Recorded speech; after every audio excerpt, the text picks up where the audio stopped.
Bienvenue sur le podcast de Caroom, épisode numéro 88. Acheter une voiture d'occasion est souvent un bon plan pour pouvoir bénéficier d'une voiture à petit prix. Cependant, parmi les nombreuses offres présentes sur le marché chez les professionnels comme les particuliers, il arrive que des défauts non signalés et ayant échappé aux vérifications mécaniques préalables viennent entacher ce que l'on pensait être une bonne affaire. On parle alors de vis cachées. On fait le point dans ce nouveau podcast.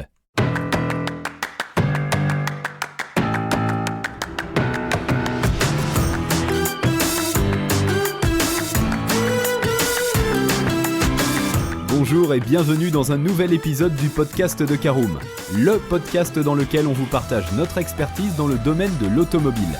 Mandataire, voitures neuves et d'occasion, importation, démarches administratives, essais, bons plans et nouveautés, on décortique tous les sujets ensemble pour répondre au mieux à toutes vos questions sur l'automobile. Caroom, c'est un comparateur de voitures neuves, d'occasion et de leasing, mais aussi un guide d'achat qui vous accompagne et vous conseille dans toutes vos démarches automobiles. Bonjour à tous et ravi de vous retrouver pour le 88e épisode de votre podcast automobile Caroom. Alors un sommaire en 3 parties, nous verrons ce qu'est un vis caché en première partie, nous verrons en deuxième partie comment prouver qu'une auto comporte un vis caché, et nous terminerons ce podcast par le cas d'une auto avec une carte grise de collection. Alors, qu'est-ce qu'un vis caché ? C'est notre première partie. Eh bien, afin de définir ce qu'est un vis caché d'un véhicule, il faut que 3 conditions cumulatives soient présentes. C'est la définition de l'article 1641 du Code civil. En premier lieu, le défaut doit être caché par le vendeur. Il doit ensuite être antérieur à l'achat du véhicule. Et enfin, le défaut doit rendre l'automobile hors d'état de marche ou en mauvais fonctionnement. L'acheteur n'est pas au courant du vis caché et il n'aurait sans doute pas acheté s'il en avait eu connaissance. Pour toute vente, le vendeur a l'obligation de présenter à l'acquéreur une garantie légale des vis cachés, que cela soit pour une vente d'occasion ou pour un produit neuf, qu'il s'agisse d'une transaction entre particuliers ou un achat réalisé auprès d'un vendeur professionnel. À compter de la découverte du vis caché sur son automobile, l'acheteur dispose de 2 ans afin d'engager une action contre le vendeur. En aparté, sachez que vous pouvez vérifier l'historique d'une voiture en vous rendant sur le site carvertical.com. Alors en deuxième partie, voyons comment prouver qu'une auto comporte un vis caché. On a vu que la garantie des vis cachés était une obligation légale. Toujours faut-il pouvoir prouver que le défaut caché était présent lors de la vente de votre automobile. Pour ce faire, il s'agit de faire appel à un expert qui examinera votre véhicule dans les moindres détails. Ce dernier peut vous être envoyé par votre assureur, si votre contrat d'assurance automobile le prévoit. À ce titre, ne tentez pas d'effectuer des réparations par vous-même, sans quoi vous pourriez empêcher l'expertise de se faire. L'expert examinera le véhicule afin de déceler toute panne ne relevant pas de l'usure normale du véhicule d'occasion et pourra confirmer s'il s'agit d'un défaut antérieur à la vente.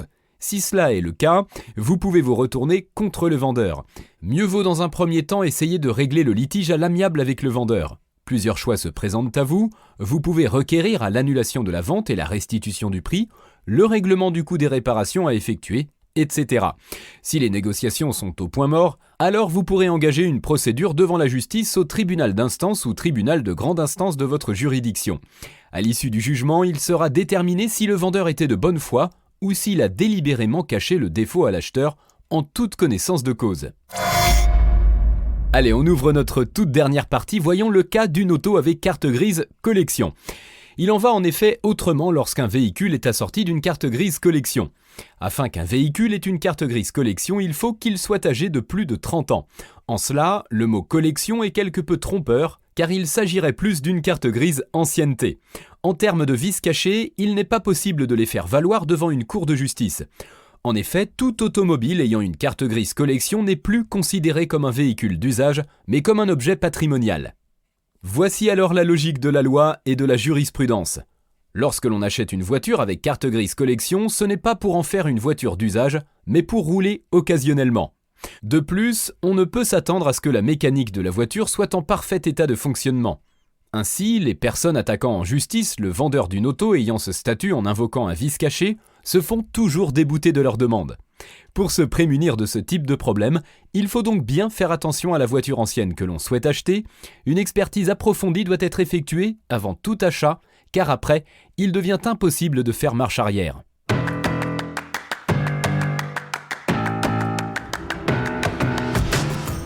Et bien voilà, on en a fini pour ce 88e épisode. Si vous souhaitez avoir davantage d'informations, n'hésitez pas à aller lire l'article en entier.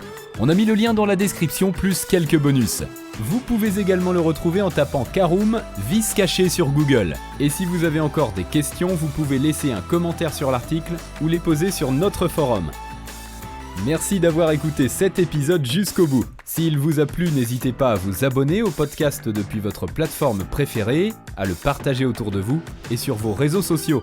On en profite aussi pour vous demander de nous laisser une note et un avis sur Apple Podcast. Votre avis nous aidera à gagner en visibilité. Ce serait vraiment sympa de votre part. Si vous souhaitez vous renseigner davantage pour l'achat d'une voiture neuve ou d'occasion, ou que vous voulez encore plus de conseils et de bons plans, rendez-vous sur www.caroom.fr. Si vous avez encore des questions, des remarques ou des recommandations, n'hésitez pas à nous contacter sur nos réseaux sociaux. Merci encore et à bientôt pour de nouveaux épisodes du podcast de Caroom.